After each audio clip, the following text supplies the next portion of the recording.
안녕하세요. 저는 젊은 나이에 암에 걸렸지만 희망을 잃지 않고 열심히 살아가고 있는 여자입니다.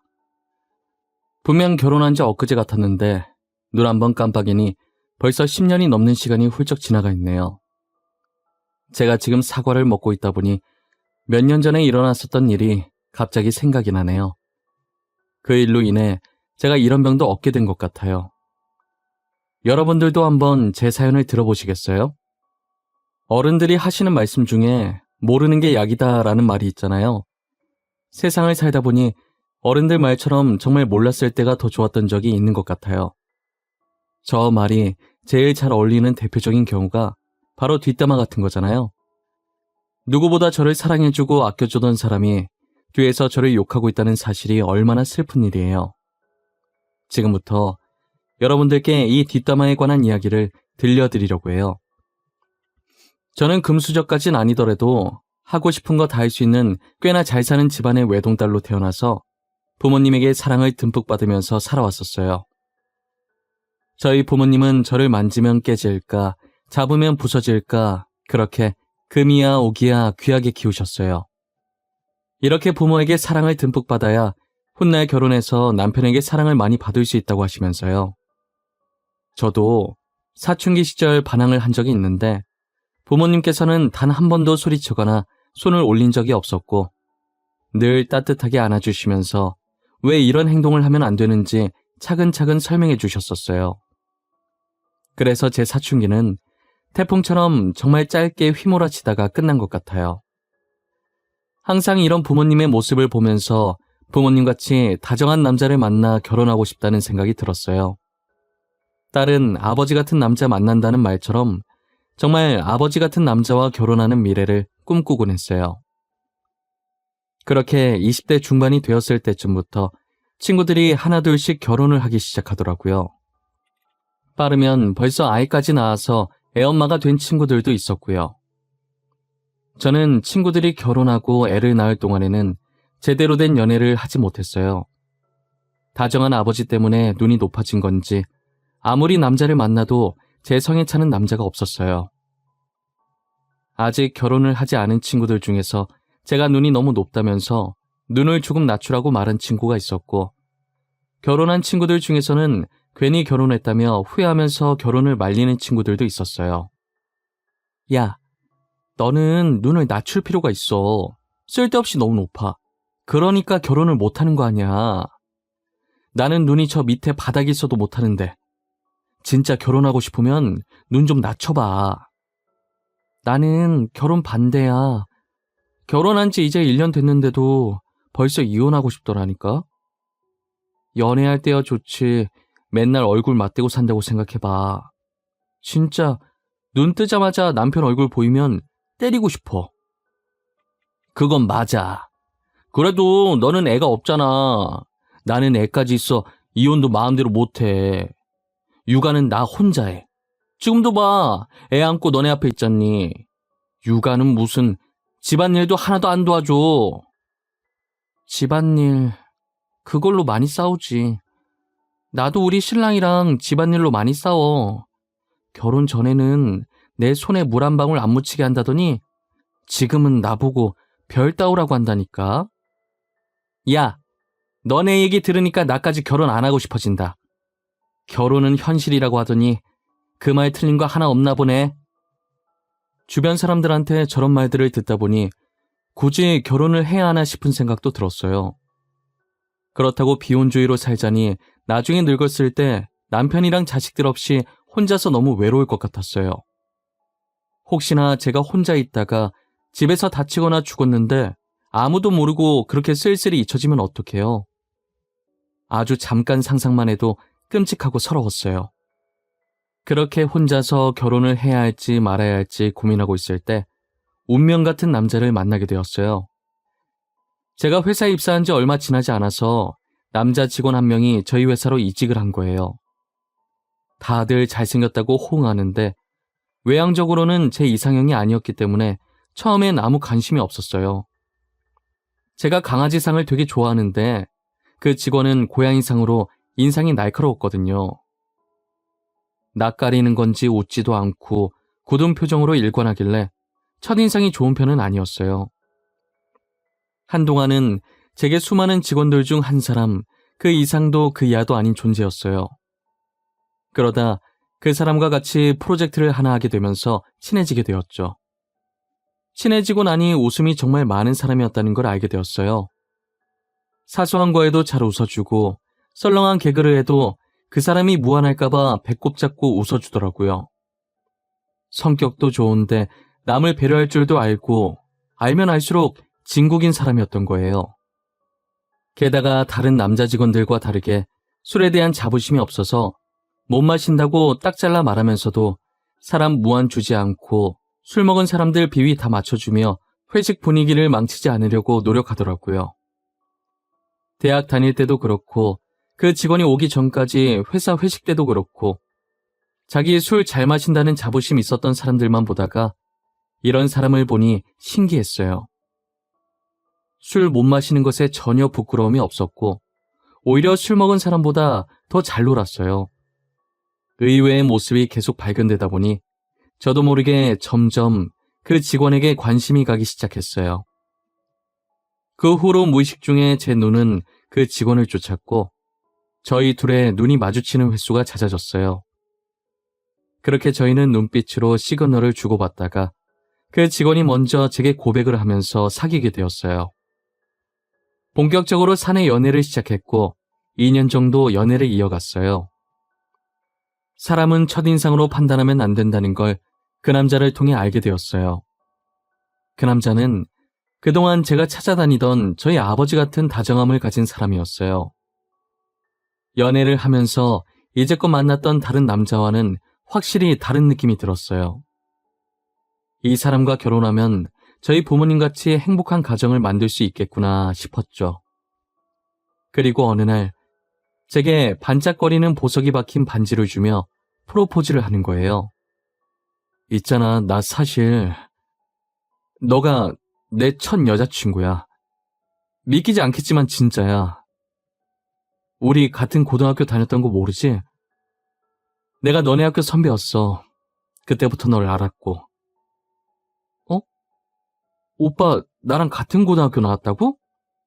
왜 지금까지 말 안 했어? 아니, 어떻게 이런 우연이 있지? 너무 신기해. 지금 회사 왔을 때 솔직히 너 있는 거 보고 놀랐잖아. 그래서 내가 얼마나 굳어 있었는데. 네가 내 첫사랑이야. 그리고 첫 여자친구고. 이제는 나의 처음이자 마지막 신부가 되어줄래? 당연하지. 오빠도 나의 처음이자 마지막 신랑이 되어줘. 그리고 내 앞에 나타나줘서 고마워. 우리 진짜 잘 살자.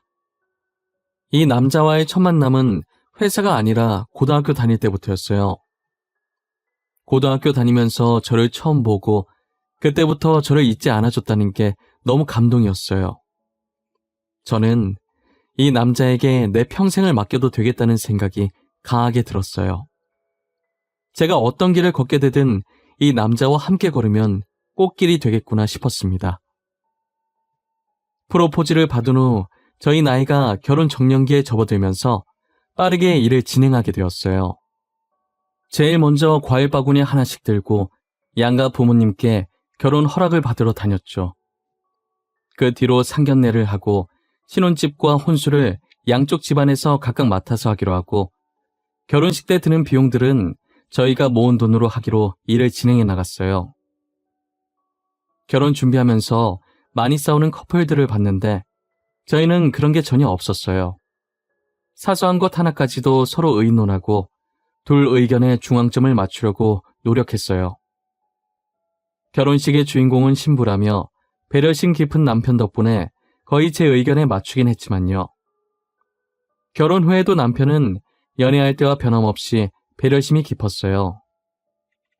남편만큼이나 저희 시부모님도 되게 성격이 좋으신 분들이었어요. 주변에서 시부모님과 마찰을 빚는 경우를 많이 봤는데 저는 그런 거 하나도 없었어요. 저를 친딸처럼 아껴주셔서 오히려 제 발로 시댁에 찾아가는 경우가 많았거든요. 제가 시댁에 가면 두 팔 벌려 안아주시는 건 기본이고 늘 제가 좋아하는 음식을 준비해 놓으세요. 집에 갈 때도 빈손으로 가는 거 아니라며 양손 가득 바리바리 싸주시고요. 제 얘기를 들은 주변 친구들은 결혼 정말 잘했다고, 남편도 다정한데 어떻게 시부모까지 다정하시냐고 부럽다면서 자기 남편과 시댁을 비교하기 바빴어요. 저도 친구들 반응에 괜히 우쭐거려지면서 결혼을 잘했다는 생각을 했어요. 저는 시어머니께서 정말 좋으신 분이라 같이 팔짱 끼고 쇼핑을 다닐 정도로 친해요. 지나가는 사람들이 시어머니와 며느리가 아니라 엄마와 딸 같다며 사이 좋아서 좋겠다고 부러워하셨죠. 어디 나갔다 오시면 꼭 무언가를 하나씩 사들고 와서 제 생각나서 샀다면서 선물로 주세요. 저는 시어머니께서 그럴 때마다 굳이 안 사오셔도 된다고 말씀드렸어요. 아유, 우리 어머님 또 이런 거 사오셨네. 안 사오셔도 된다니까. 매번 죄송하게 왜 이런 걸 사오고 그러세요? 다음부터는 그냥 빈손으로 오세요. 내가 좋아서 사는 거야. 우리 며느리 너무 이뻐서. 시애미 마음인데 안 받아줄 거야? 안 받아주면 서운할 것 같은데. 저 진짜 이번에 마지막으로 받는 거예요. 다음부턴 절대 사오지 마세요. 그 돈으로 어머님이 좋아하시는 거 사세요. 저는 진짜 괜찮아요. 알겠죠? 알겠어. 다음부터는 안 사올게. 근데 이건 너가 입으면 정말 잘 어울릴 것 같더라고. 보자마자 네 거다 싶은데 어떻게 안 사? 누가 살까봐 냉큼 내가 사왔지. 하여튼 못 말려요. 어머님처럼 며느리 잘생기는 시어머니는 없을 거예요. 저 정말 전생에 나라를 구했나 봐요. 어머님 같은 분을 만나고 말이에요.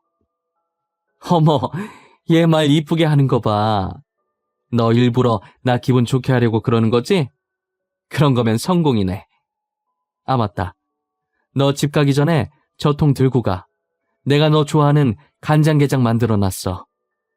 이렇게 제가 시댁만 갔다 하면 시어머니께서는 저를 빈손으로 보내는 일이 없으셨어요. 하나밖에 없는 며느리 뭐라도 하나 더 줄 것 없나 찾기 바쁘신 분이셨어요. 저는 그런 시어머니를 저희 어머니만큼이나 아끼고 좋아했었어요.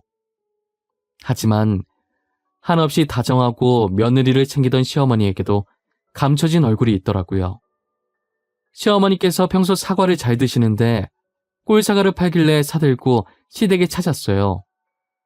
집에 아무도 없었는데 조금 있으면 시어머니께서 들어오실 것 같길래 주방에서 사과를 깎고 있었어요. 제 예상대로 시어머니께서는 얼마 지나지 않아서 집에 들어오셨고 제가 주방에서 오셨냐고 말했지만 전화를 받으면서 들어오셔서 제 말을 듣지 못하신 듯 하셨어요. 거실 소파에 앉아서 계속 통화를 하시길래 깎은 사과를 들고 거실 쪽으로 향했어요. 그런데 시어머니께서 친구분과 통화하시는 내용이 심상치 않더라고요. 친구분의 말이 끝나고 시어머니께서 말을 하시는데 저는 듣고 거실로 가던 발을 멈췄어요. 니네 며느리는 그래도 양반이야. 솔직한 게 얼마나 좋아.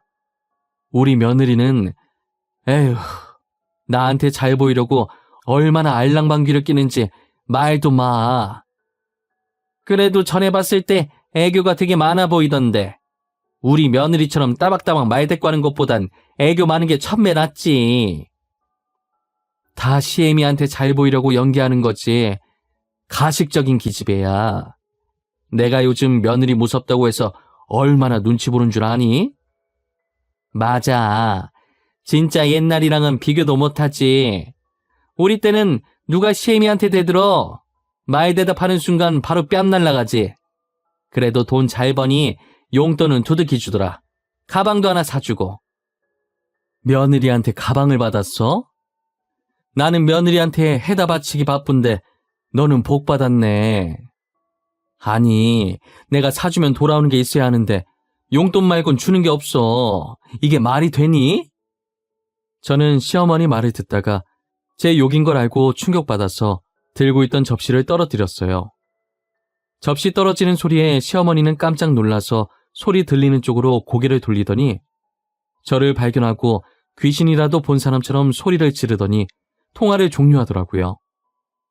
방금 뭐였냐고 당장이라도 따지고 들고 싶었지만 이 상황이 너무 황당해서 말도 안 나왔어요. 시어머니도 황당해서 아무 말도 못하고 있길래 주방에 들어와 가방을 챙겨서 그대로 나와버렸어요. 저는 집에 가서 남편에게 시댁에 있었던 일을 말해줬지만 남편은 믿지를 못했어요. 그럴 만도 한 게 그동안 시어머니와 제 사이가 너무 친해 보였거든요. 그렇게 저를 챙기던 시어머니가 갑자기 제 뒷담을 했다고 하는데 어떻게 믿을 수 있겠어요? 직접 들은 당사자인 저도 믿고 싶지 않은데 말이죠. 남편은 시어머니께 전화해서 진짜 그랬냐고 따지고 들었고 시어머니는 곳에 일렀냐며 소리쳤어요. 시어머니께 확인 사살 당하니 남편도 저 못지않게 황당해 하더라고요. 남편은 도대체 시어머니가 왜 저러는지 이해가 안 간다고 미안하다고 대신 사과를 했어요. 앞으로 시어머니를 어떻게 봐야 할지 모르겠다고 했더니 남편도 난감해 하더라고요. 시어머니께서는 이젠 들킨 김에 대놓고 저를 구박하기로 마음먹은 건지 가족들이 있든 말든 자기 할 말만 하기 시작했어요. 이제 너도 다 아니까 연기는 치워치우마. 전에 들었지? 다른 며느리들은 시애미한테 가방도 사주고 한다는데 너는 뭐하니? 아이고 유치해라. 당신은 나이가 몇 갠데 며느리한테 가방 타령이야. 다른 며느리는 무슨 가방을 사줬다던? 그 깎가방 내가 사줄게. 당신은 끼어들지 마세요. 내가 그동안 쟤한테 해준 게 얼만데. 그리고 용돈도 다른 집 며느리는 매달 100만 원씩 준다던데 우리는 겨우 30이 뭐니 30이. 우리가 돈을 안 버는 것도 아니고 아직 내가 돈 버는데 무슨 용돈 타령이야. 30만 원도 많구만. 별걸로 다 10이네 이 할망구는. 아가, 내가 미안하다. 바쁜 애 잡아놓고 이러고 있네. 시어머니는 저를 시댁으로 불러서 매번 이렇게 유치하게 선물 타령, 용돈 타령을 하셨어요. 그럴 때마다 시아버지께서 시어머니 말에 딴지를 걸며 저를 도와주셨고요. 한두 번이면 모르겠는데 정말 시도 때도 없이 시댁으로 호출시켜서 저러셨어요. 집에 가서 남편한테 말하면 한두 번은 시어머니한테 화내다가 이젠 신경도 안 쓰는 거예요. 자기가 나서서 고쳐질 거였으면 진작에 고쳐졌을 거라고 아예 포기한 거죠. 선물을 해주고 치우자 싶은 생각에 선물 사드리면 싸가지 없이 선물만 덜렁 보냈다고 화내시는데 도대체 제가 어느 장단에 맞춰야 할지 모르겠더라고요. 어떤 선물을 하든 이것도 싫다 저것도 싫다 하시는데 도대체 뭘 바라시는 건지 감도 안 잡혔어요. 저는 시어머니 때문에 스트레스 받아 하루하루 살이 빠져가기 시작했어요. 그러다 속이 단단히 탈이 났는지 먹기만 하면 다 토해내게 되더라고요. 몸이 갈수록 안 좋아져서 검진을 받게 됐는데 갑상선암 판정을 받은 거예요. 암 판정뿐만 아니라 임신 3주차라는 판정도 받게 됐어요. 환자분, 현재 갑상선암이 꽤 많이 진행되고 있는 상태네요. 당장 혹제거 수술을 하셔야 하는데 지금 임신까지 한 상태라서 임신 중단을 하고 바로 수술을 하셔야 할 것 같아요. 네? 선생님, 그게 무슨 말씀이세요? 암이라니. 게다가 제가 임신 중이라고요? 임신 3주차네요. 하지만 안타깝게도 아이를 포기하고 지금 당장 수술 날짜를 잡아야 할 것 같아요. 환자분 같은 경우에는 다행히 다른 곳에 전이는 안 된 것 같은데 지금 암 진행 상태가 빠른 편이거든요. 임신 중단 말곤 방법이 없는 건가요? 임신을 한 상태에서 치료는 못하는 건가요? 엄마가 어떻게 아이를 포기해요? 저는 절대 포기 못해요, 선생님. 죄송합니다. 지금 현재 환자분 상태를 봐선 임신 중단밖에 방법이 없어요. 아니면 환자분이 위험해지세요. 다른 곳 전이 안 됐을 때 빨리 혹을 제거해야 해요.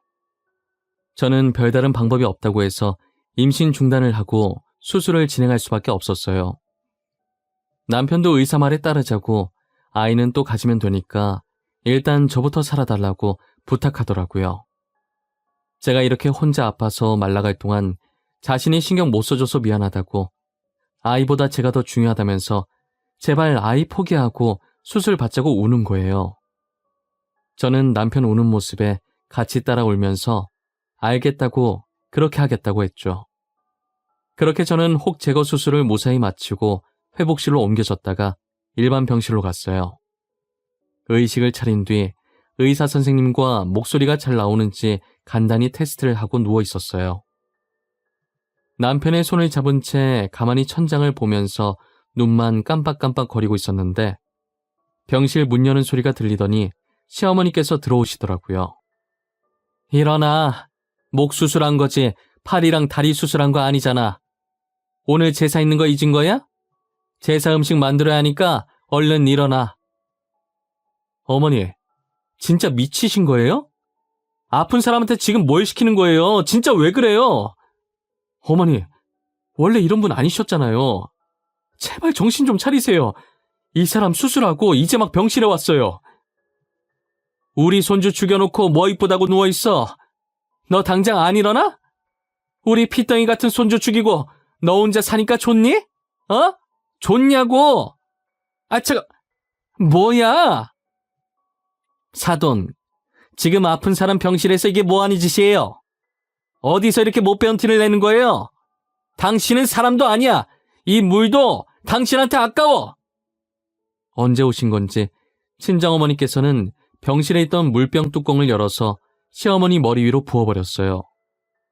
친정어머니께서 오신 줄도 모르고 막말을 하던 시어머니는 물을 맞고 친정어머니 쪽으로 고개를 돌리고 저희 어머니와 눈이 마주치자 소스라치게 놀라더라고요. 어머니는 그래도 분이 안 풀렸는지 옆에 남은 수액거리를 들고 시어머니를 위협했어요. 친정어머니께서 무서운 표정으로 자신에게 다가오자 시어머니는 기겁을 하며 병실을 나갔어요. 처음 보는 어머니의 환한 모습에 놀라서 저는 눈만 꿈뻑거렸고 남편은 대신 사과하기 바빴어요. 어머니는 계속 고개를 숙이는 남편에게 잘못한 것도 없는 사람이 대신 고개 숙이지 말라며 대신하는 사과는 받지 않을 것이니 본인이 직접 와서 저한테 사과하라고 전하라고 하셨어요. 그리고 아무 일 없었다는 듯 무서운 표정을 풀고 제 머리를 쓰다듬어 주시고 눈물을 닦아주셨어요. 아까 시어머니한테 폭언을 들을 때 너무 서러워서 살짝 울었거든요. 어머니는 사람 같지도 않은 사람 때문에 스트레스 받지 말고 울지도 말라고 하셨어요. 그 사람한테 소비하는 제 감정이 너무 아깝다고 하시면서요. 저는 어머니의 말을 듣고 앞으로 시어머니와 연을 끊어야겠다는 생각이 들었어요. 남편이야 핏줄이니 제가 연 끊으라고 강요는 못하겠고 저 혼자라도 연을 끊겠다고 했죠. 남편도 이번 일로 많이 느꼈는지 알겠다고 했고 그 뒤로 저는 시댁 근처도 가지 않았어요. 그렇게 12년이라는 시간이 흘렀고 그 사이에 저와 남편은 딸 하나를 낳아서 키우고 있었어요. 암에 걸린 뒤로는 회사도 그만둬서 제가 육아를 전담했지만 남편이 퇴근 후에나 주말에 아이를 봐줘서 저는 다른 엄마들과 다르게 나름대로 쉬는 시간이 존재했어요. 혹시나 또 제가 병이 재발할까 싶어서 늘 남편이 노심초사하거든요. 그래서 주말에라도 쉬라고 무조건 주말엔 자기가 아이를 보겠다고 나서요. 그러다 어느 날 남편이 전화 한 통을 받더니 몸이 돌덩이처럼 굳은 듯이 서 있더라고요. 왜 그러냐고 물어보니 시아버지께서 치매에 걸리셨다는 거예요. 시아버지께서 나이가 있긴 하시지만 그래도 아직까지는 정정하실 나이인데 벌써 치매에 걸리셨다는 게 믿기지 않았어요. 더군다나 치매 진행 속도가 빨라서 요양병원에 모셔야 된다고 하더라고요. 시아버지가 계신 요양원에 가고 싶었지만 시어머니와 마주칠 것 같은 생각에 많이 망설였었어요. 그래도 시어머니께서 난리칠 때마다 항상 중간에서 막아주셨던 분이 시아버지신데 안 가기도 못하고 해서 고민 많이 하다가 안 하고 나중에 후회하기 싫어서 요양원에 들리기로 했어요. 문을 여는 순간까지도 너무 떨려서 심호흡을 몇 번이나 했는지 몰라요. 떨리는 손으로 천천히 병실 문을 열었고 조심스럽게 안으로 들어갔어요. 들어가자마자 밥을 안 먹겠다는 시아버지와 밥을 먹이려고 애쓰는 시어머니의 모습이 보이더라고요. 그러다 다가오는 발소리에 투닥거리는 걸 멈추고 두 분 다 제 쪽으로 시선을 돌리셨어요. 시어머니는 흔들리는 눈동자로 저를 쳐다보시길래 살짝 고개 숙여 인사했어요. 12년 만에 마주하게 된 시어머니는 예전보다 많이 야인 모습이었어요. 시아버지는 다행히 저에 대한 기억은 있으신 건지 반가운 듯 활짝 웃으며 오랜만이라고 하셨고요. 두 분을 보는데 저도 모르게 눈물이 나기 시작하더라고요. 시아버지께서는 침대에서 내려와 제게 천천히 다가오시더니 울지 말라고 토닥거려 주시고 시어머니께서는 몸을 뒤로 돌려 조용히 저와 같이 눈물을 훔치셨어요. 독하게 시댁과의 연을 끊어냈다고 생각했는데 막상 나이 드신 시부모님을 마주하고 보니 여러 가지 감정들이 뒤섞였던 것 같아요. 조용히 눈물을 훔치시던 시어머니께서도 제게 다가와서 활짝 웃으면서 반겨주시더라고요. 와줘서 고맙다고, 진심으로 고맙고 미안하다고 하시면서요. 아가, 고맙다. 이렇게 와줘서 너무 고마워. 이게 얼마만이니 그래. 요즘 뭐하고 지내? 가끔 아들한테 네 안부 듣긴 했다만. 그래도 다행히 잘 지내고 있나 보구나. 어머님, 오랜만에 이렇게 만나 뵙게 되네요. 좋은 일로 만나야 하는데 왜 이렇게 많이 야위셨어요? 밥은 잘 챙겨 드시고 계신 거예요? 잘 챙겨 먹고 있지. 챙겨 먹는데도 계속 살이 빠지더라고. 아가, 늦었지만 정말 미안했구나. 나 그동안 반성 많이 했어. 용서받지 못할 짓 한 거 잘 알아. 하지만 꼭 언젠가는 너에게 용서 빌고 싶었다. 저 솔직히 어머님께서 제가 한 말들 아직 머릿속에 그대로 남아있어요. 어제 들은 것처럼 생생하게 기억나요. 어머님의 말과 행동들, 저를 바라보는 시선까지. 내가 정말 죽을 죄를 지었어. 아픈 사람한테 그렇게 말하면 안 되는 것이었는데 나도 지금 생각해보면 그땐 왜 그렇게 못되게 굴었는지 정신이 나갔었던 것 같구나. 시어머니께서는 눈에 눈물을 가득 머금고 제게 사과하고 또 사과했어요. 사실 병원에 오면서까지도 시어머니를 용서해주고 싶은 마음이 눈꽃만큼도 없었어요. 그런데 막상 많이 야이고 목소리도 죽으신 시어머니를 보니 마음이 많이 안 좋더라고요. 무엇보다 진심으로 제게 사과하시는 모습을 차마 외면할 수가 없었어요. 저는 결국 과거는 이제 그만 잊어버리고 시어머니를 용서해주기로 했고 시어머니는 사과를 받아주겠다는 제 말에 그날 참 많이 우셨어요. 가끔 시아버지를 제게 맡기려고 용서를 구하신 건가 하는 나쁜 생각이 들긴 했어요. 하지만 시어머니께서는 제게 시아버지 병문안 오라는 얘기도 일절 하지 않으셨고 남편과 제가 일하느라 바쁘니 꿋꿋하게 혼자서 시아버지 병간호를 하셨어요. 지금은 시어머니께서 예전처럼 저를 친딸같이 잘 챙겨주세요. 평소에 질투라곤 눈 씻고 찾아봐도 없는 남편이 질투할 정도로 저만 이뻐하시고 챙겨주시죠. 뭐 하나라도 생기면 남편을 불러서 제게 가져다 주라고 하시는데 매번 심부름꾼으로 불려가는 남편이 투정을 부리면 사정없이 등짝을 때리셨어요. 어머니, 그냥 집사람 보고 오라고 하면 되잖아요.